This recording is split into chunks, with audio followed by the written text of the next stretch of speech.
Hi all, Sunday morning. இன்றைக்கி பிரேக்ஃபாஸ்ட்டுக்கு சப்பாத்தி வெண்டைக்காய் பொரியல் தான் செஞ்சுருந்தேன்.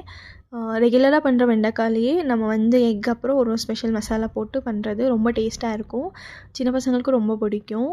ஃபஸ்ட்டு அதுக்கு நல்லா வெண்டைக்காய் நல்லா கட் பண்ணி எடுத்துக்கிட்டேன். அதை கட் பண்ண பின்னாடி பசங்க கூட கொஞ்ச நேரம் விளையாண்டுட்டு இருந்தேன்.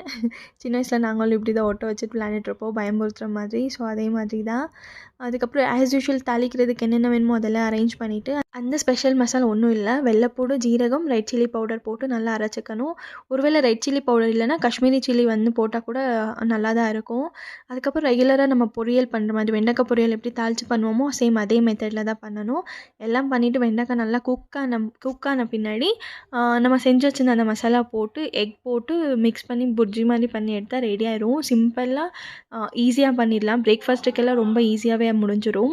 டேஸ்ட்டும் ரொம்ப எம்மியாக இருக்கும். கண்டிப்பாக ட்ரை பண்ணி பாருங்கள். இதான் இன்றைக்கோட vlog. நாளைக்கு